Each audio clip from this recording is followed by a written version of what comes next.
ಹೊನ್ನಾವರ ತಾಲೂಕಿನ ಕಡ್ನೀರು ಸರ್ಕಾರಿ ಹಿರಿಯ ಪ್ರಾಥಮಿಕ ಶಾಲೆಯಲ್ಲಿ ಕಲಿಯುವ ಮಕ್ಕಳಿಗೆ ಜ್ಞಾನದ ಸಮೃದ್ಧಿಗಾಗಿ ಪುಸ್ತಕವನ್ನು ಖರೀದಿಸಲು 65,000 ರೂಪಾಯಿ ದೇಣಿಗೆ ನೀಡಿದ ಅಮೆರಿಕದ RCA ರಿಸರ್ಚ್ ಲ್ಯಾಬೋರೇಟರಿ ಕಂಪನಿಯ ನಿವೃತ್ತ ವಿಜ್ಞಾನಿ ಡಾಕ್ಟರ್ ಅಶೋಕ್ ನಾರಾಯಣ್ ಪ್ರಭು ಅವರನ್ನು ಸ್ವಾತಂತ್ರ್ಯ ದಿನಾಚರಣೆಯ ಕಾರ್ಯಕ್ರಮದಲ್ಲಿ ಸನ್ಮಾನಿಸಿ ಗೌರವಿಸಲಾಯಿತು. ಡಾಕ್ಟರ್ ಅಶೋಕ್ ಪ್ರಭು ಅವರು ಮೂಲತಃ ಕಡ್ನೀರು ಗ್ರಾಮದವರಾಗಿದ್ದು, ದೇಶದ ಅತ್ಯುನ್ನತ ಕಂಪನಿಗಳಲ್ಲಿ ಒಂದಾದ RCA ರಿಸರ್ಚ್ ಲ್ಯಾಬೋರೇಟರಿ ಕಂಪನಿಯಲ್ಲಿ ಉನ್ನತ ಮಟ್ಟದ ನಿರ್ವಹಣಾ ಸ್ಥಾನ ಅಲಂಕರಿಸಿ ನಿವೃತ್ತಿ ಹೊಂದಿದ್ದಾರೆ. RCA ಕಂಪನಿ ದೇಶದಲ್ಲಿ ಅಜೇಯ ಸ್ಥಾನವನ್ನು ಕಾಯ್ದುಕೊಂಡಿದ್ದು, ಎಲೆಕ್ಟ್ರಾನಿಕ್ಸ್ ಮತ್ತು ಸಂವಹನಗಳನ್ನು ಅಭಿವೃದ್ಧಿಪಡಿಸುವ ಮತ್ತು ಬಹುರಾಷ್ಟ್ರೀಯ ಕಂಪನಿಗಳಲ್ಲಿ ಒಂದಾಗಿದೆ.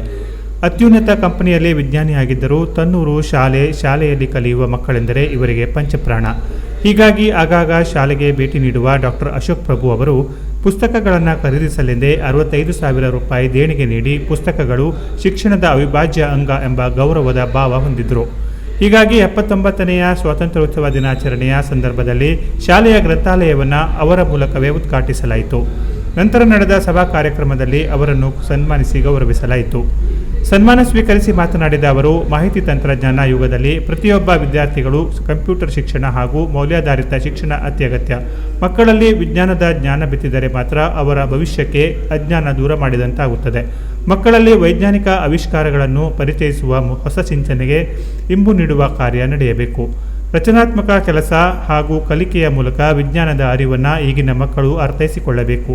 ಮಕ್ಕಳಲ್ಲಿ ವೈಜ್ಞಾನಿಕ ಚಿಂತನೆಗಳು ಮೊಳೆತಾಗ ಮಾತ್ರ ನಾಳೆಗಳು ಹೊಸ ಆವಿಷ್ಕಾರಕ್ಕೆ ಚಾಲನೆಯಾಗಬಲ್ಲದು. ಹೆಚ್ಚು ಪುಸ್ತಕಗಳನ್ನು ಓದುವ ಹವ್ಯಾಸ ರೂಢಿಸಿಕೊಂಡು ಜ್ಞಾನವಂತರಾಗಬೇಕು. ಇಂಗ್ಲಿಷ್ ಕಲಿಕೆಗೆ ಆದ್ಯತೆ ನೀಡುವಂತೆ ಕರೆ ನೀಡಿದರು. ಅಂದರೆ 79 ವರ್ಷದ ಮೊದಲು ಅದು ನಿಮ್ಮ ಮುತ್ತಜ್ಜನ ಕಾಲ, ತಂದೆಯವರಲ್ಲ ಅಜ್ಜನಲ್ಲ, ಮುತ್ತಜ್ಜನ ಕಾಲ, ಅದಕ್ಕಿಂತ ಮೊದಲು ಆವಾಗ ಕಡ್ನೀರದಲ್ಲಿ ಶಾಲೆ ಇತ್ತು ಇಲ್ಲ? ಯಾರಾದರೂ ಕಲಿತಿದ್ರು? ಇಲ್ಲ. ಹಾಗಾಗಿ ಆಗಸ್ಟ್ 15ಕ್ಕೆ ಸ್ವಾತಂತ್ರ್ಯ ಸಿಕ್ಕಿದ್ದು ಅವ್ರಿಗೆ ಹೇಗೆ ಕೇಳಿತು? ಫೋನ್ ಇಲ್ಲ. ಶಿಕ್ಷಣ ಅನ್ನೋದು ಈಗ ಮುಗಿಯುವುದಿಲ್ಲ. ಯಾವಾಗಲೂ ಶಿಕ್ಷಣ ತಗೋತೇ ಇರೋದು, ಕೆಲಸ ಮಾಡುವಾಗಲೂ ಶಿಕ್ಷಣ ಸಿಗ್ತದೆ. ಹಾಗಾಗಿ ಅಂದರೆ ಶಿಕ್ಷಣ ಉಂಟಲ್ಲ, ಅಭ್ಯಾಸ ಮಾಡೋದು ನೀವು ಮಾಡ್ತೇ ಇರಬೇಕು. ಕಾರ್ಯಕ್ರಮದಲ್ಲಿ ವಿದ್ಯಾರ್ಥಿಗಳಿಂದ ನಡೆದ ಪಥಸಂಚಲನ ಗಮನ ಸೆಳೆಯಿತು.